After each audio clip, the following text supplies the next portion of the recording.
വരുന്ന നിയമസഭാ തെരഞ്ഞെടുപ്പിലേക്കുള്ള തയ്യാറെടുപ്പ് എന്നോണമാണ് UDF ഇപ്പോൾ അതിന്റെ അടിത്തറ വിപുലീകരിക്കാനായി ഉള്ള നടപടികൾ ആരംഭിച്ചു.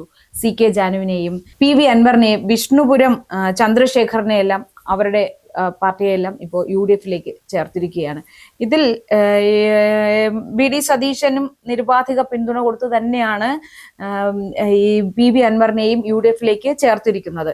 പക്ഷെ ഇതിൽ ഈ കോൺഗ്രസ്സുകാരെല്ലാം സന്തുഷ്ടരാണോ എന്ന് ഒരു സംശയം എനിക്ക് തോന്നുന്നുണ്ട്. കാരണം നിലമ്പൂർ തെരഞ്ഞെടുപ്പിൽ VD സതീശൻ PV അൻവറിനെതിരെ കാര്യത്തിൽ ശക്തമായ ഒരു നിലപാടെടുത്തിനെ ഒരുപാട് പിന്തുണച്ചവരാണ് കോൺഗ്രസ്സുകാരെല്ലാം.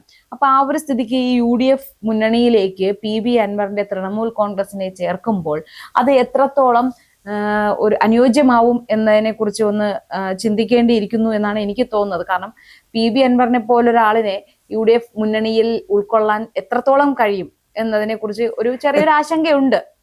അത് തീർച്ചയായും ചേച്ചി, എത്രത്തോളം അൻവർ കോൺഗ്രസുമായി യോജിച്ചു പോകുമെന്നൊരു ചോദ്യം ബാക്കിയാണ്.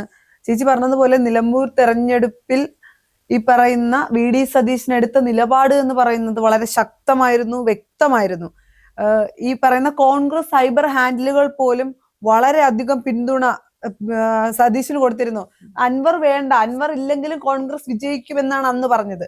അപ്പൊ അൻവറിനെ പെട്ടെന്ന് ഒപ്പം കൂട്ടുന്നത് എത്രത്തോളം യോജിക്കും എന്നുള്ളത് ഒരു ചോദ്യം തന്നെയാണ്. പക്ഷേ ഇതിൽ നമുക്കൊരു ഞെട്ടിക്കുന്ന ഒരു വാർത്തയല്ല. കാര്യം ഇതിന് മുന്നേ തന്നെ KPCC പ്രസിഡന്റ് പറഞ്ഞിരുന്നു അൻവറിനെ ഒപ്പം കൂട്ടുമെന്ന്. അപ്പൊ സൂചനകൾ തന്നിരുന്നു അന്ന്. പക്ഷേ നിലപാടെടുത്തത് VD സതീശനായിരുന്നു. പക്ഷെ എന്നാൽ ഈ PV അൻവറിനെ പോലെ ഒരാളിനെ എങ്ങനെയാണ് UDF വിശ്വസിക്കുക? കാരണം LDF എനിക്ക് തോന്നുന്ന PV അൻവർ എന്ന ഒരു വ്യക്തി കാരണം LDF സർക്കാരിനുണ്ടായ ബുദ്ധിമുട്ടുകൾ ചില്ലറയല്ല.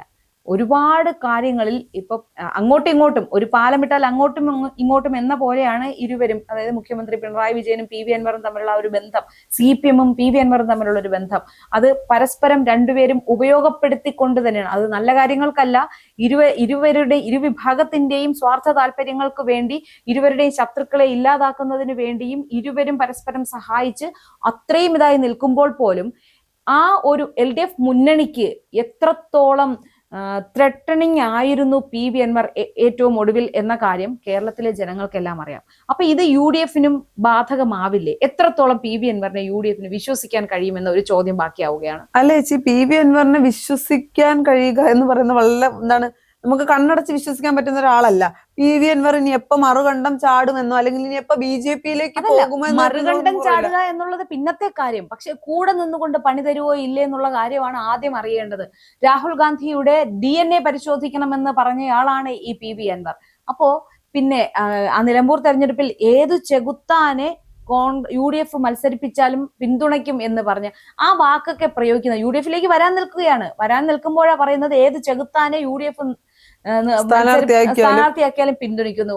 ആ UDF സ്ഥാനാർത്ഥിയെ ചെകുത്താൻ എന്ന വാക്കുകൊണ്ട് ഉപമിച്ചയാളാണ് ഈ PV അൻവർ. അപ്പൊ ഇനിയും അയാൾക്ക് എന്തെങ്കിലും ഈ വയസ്സാകാലത്ത് എന്തെങ്കിലും മാറ്റം അയാൾക്ക് ഉണ്ടാവുമെന്ന് വിശ്വസിക്കാൻ കഴിയും? ഇല്ല, ഇനിയൊരു മാറ്റം ഉണ്ടാകില്ല. എനിക്ക് തോന്നുന്നു ഇത് മിക്കവാറും UDFിനെ മൊത്തത്തിൽ വെട്ടിലാക്കുന്ന ഒരു നിലപാടായിട്ട് മാറാനുള്ള സാധ്യതയാണ് കൂടുതലുള്ളത്. കാര്യം അൻവറിന്റെ സ്വഭാവം അറിയാം. അൻവർ ഇനി അനാവശ്യമായി നിലപാടുകൾ ഡിമാൻഡുകളാണ് അൻവറിന് വെക്കാൻ പോകുന്നത്. കാരണം ഇപ്പൊ ഈ മൂന്ന് കക്ഷികളെയും UDF അസോസിയേറ്റ് അംഗങ്ങളാക്കിയാണ് കൂടെ ചേർത്തിരിക്കുന്നതെങ്കിലും പിന്നെ അത് തെരഞ്ഞെടുപ്പിനോട് അടുക്കുമ്പോൾ അത് ഘടകകക്ഷികളായി തന്നെ മാറാനാണ് സാധ്യത. അപ്പൊ അങ്ങനെ വരുമ്പോ PV അൻവർ അന്ന് പോലെ സൂചനകൾ ഉണ്ടായിരുന്നു, പ്രധാനപ്പെട്ട വകുപ്പുകൾ ഡിമാൻഡ് ചെയ്യും PV അൻവർ. അപ്പോ തിരഞ്ഞെടുപ്പിനെ ഒന്നിച്ച് നേരിട്ടതിന് ശേഷം എന്തായാലും ഇപ്പൊ ഈ തദ്ദേശ തെരഞ്ഞെടുപ്പിൽ UDF ഒരു വൻപിച്ച മുന്നേറ്റമാണ് കാഴ്ചവെച്ചത്. അത് വെച്ച് നോക്കുമ്പോൾ ഈ ഒരു നിയമസഭാ തെരഞ്ഞെടുപ്പിലും മറിച്ചൊരു ഇതാവാൻ വഴിയില്ല എന്ന് തന്നെയാണ് രാഷ്ട്രീയ വിലയിരുത്തലുകൾ വരുന്നത്. ഭരണവിരുദ്ധ വികാരം, ശബരിമലയിലെ സ്വർണ്ണക്കൊള്ള ഉൾപ്പെടെയുള്ള വിഷയങ്ങളിൽ ഭരണവിരുദ്ധ വികാരം ഇവിടെ ശക്തമായ സ്ഥിതിക്ക് ആ വികാരം തദ്ദേശ തെരഞ്ഞെടുപ്പിൽ ഇത്രത്തോളം റിഫ്ലക്ട് ചെയ്യുകയും ചെയ്ത സ്ഥിതിക്ക് നിയമസഭാ തെരഞ്ഞെടുപ്പിൽ ഉറപ്പായിട്ടും LDFിനെതിരെയുള്ള ഒരു കാറ്റ് വീശാനാണ് സാധ്യത. അപ്പൊ അങ്ങനെ വരുമ്പോൾ അധികാരത്തിൽ എന്തായാലും UDF വരാനുള്ള സാധ്യത ഉറപ്പാണ്. മൂന്നാം സർക്കാർ രൂപീകരിക്കാനുള്ള കോട്ടെല്ലാം തയ്ച്ചു വെച്ചുകൊണ്ടായിരുന്നു LDF ഇരുന്നത്. പക്ഷെ അതെല്ലാം ഉൾട്ടയാവുന്നതാണ് ഈ നമ്മൾ തദ്ദേശ തെരഞ്ഞെടുപ്പിൽ കണ്ടതും. അതിലുണ്ടായ ജനവികാരം LDFിനെ ഒറ്റപ്പെടുത്തുന്നത് തന്നെയാണ്. അപ്പൊ അതുകൊണ്ട് തന്നെ ഉറപ്പായിട്ടും വരുന്ന നിയമസഭാ തെരഞ്ഞെടുപ്പിലും മറിച്ചൊരു കാര്യം ചിന്തിക്കാൻ ഈ കേരളത്തിലെ ജനങ്ങൾക്ക് ആവില്ല എന്ന് തന്നെ വേണം നമ്മൾ വിലയിരുത്താനുള്ളത്. കാരണം ഈ സ്വർണ്ണക്കൊള്ള കേസിൽ ഇനിയിപ്പോ ഒരു മിറക്കിളും സംഭവിക്കാൻ പോകുന്നില്ല. അതിന്റെ അന്വേഷണങ്ങൾ മിറക്കിൾ സംഭവിക്കാൻ പോകുന്നത് ED അന്വേഷിക്കുമ്പോൾ അത് ഏത് രീതിയിൽ ഇനി എങ്ങനെ കൊണ്ടുപോകും. നല്ല പാലമൊക്കെ ഇവിടെ കേന്ദ്രവും സംസ്ഥാനവും തമ്മിൽ ഉള്ളതുകൊണ്ട്, ബ്രിട്ടാസ് പാലം ഒക്കെ ഉള്ളതുകൊണ്ട് അങ്ങോട്ടൊരു പാലം ഇട്ടാൽ ഇങ്ങോട്ടും വേണ്ടേ എന്ന് പറയുന്ന തരത്തിൽ എന്തൊക്കെയാണ് ഇനി ഇവിടെ അട്ടിമറികൾ നടക്കുക എന്ന് നമുക്ക് മനസ്സിലാക്കാൻ കഴിയില്ല.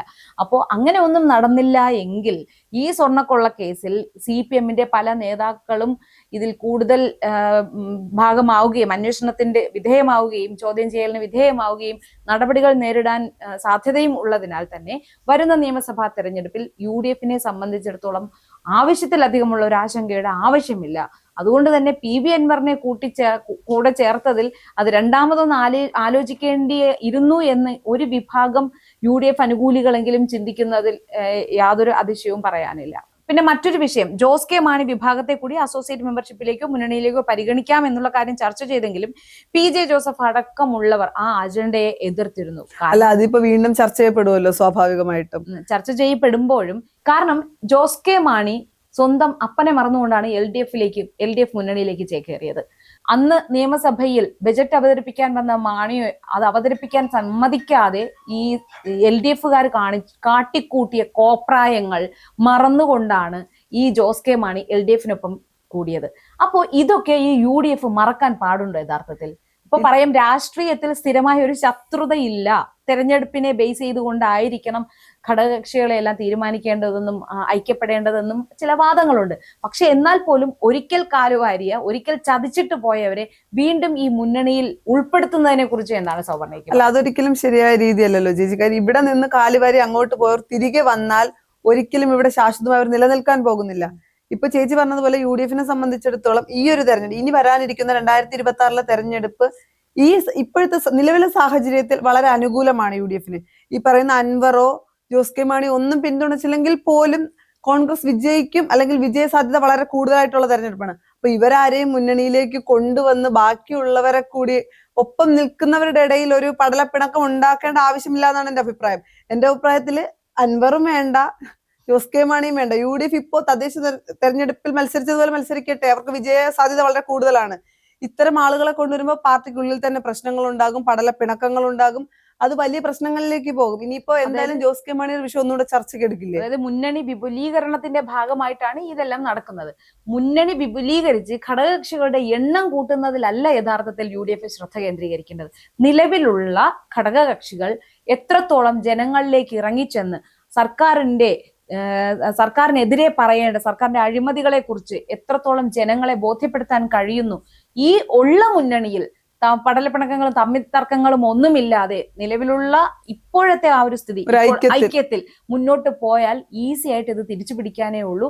അല്ലാതെ ഘടകകക്ഷികളുടെ എണ്ണം കൂട്ടി അടുത്ത് തെരഞ്ഞെടുക്കപ്പെട്ടാൽ നിയമസഭാ തെരഞ്ഞെടുപ്പിൽ UDF ഭൂരിപക്ഷം നേടിയാൽ അധികാരത്തിനായി പിടിവലി കൂടി കടിച്ചു കീറാൻ നിൽക്കുന്ന ഒരു അവസ്ഥയിലേക്ക് കൊണ്ടെത്തിക്കാതെ കഴിവതും കുറച്ച് ഘടകകക്ഷികളെയും കൊണ്ട് ഈ പ്രവർത്തനങ്ങൾ കുറച്ചുകൂടെ മെച്ചപ്പെടുത്തി പോകുന്നതാണ് നല്ലതെന്നാണ് എൻ്റെ ഒരു അഭിപ്രായം. അല്ല, ഇപ്പൊ തദ്ദേശ തെരഞ്ഞെടുപ്പിൽ പോയതുപോലെ ഒരു ഐക്യത്തോടെ സ്ഥാനാർത്ഥികളെയൊക്കെ നേരത്തെ പ്രഖ്യാപിച്ച് നന്നായി കൊണ്ടുപോയി കഴിഞ്ഞാൽ കോൺഗ്രസിന് 2026 വിജയിക്കാം എന്നുള്ളതിൽ യാതൊരു തർക്കവുമില്ല UDF-ന്. അതൊരു വലിയ പ്രശ്നമല്ല. പക്ഷേ മുന്നണിക്ക് പുറത്തുനിന്ന് വീണ്ടും ആളുകളെ മുന്നണിയിലേക്ക് കൊണ്ടുവരുമ്പോൾ അത് എത്രത്തോളം പ്രശ്നങ്ങൾ ഉണ്ടാക്കും എന്നുള്ളത് കണ്ടു തന്നെ അറിയേണ്ടിയിരിക്കും.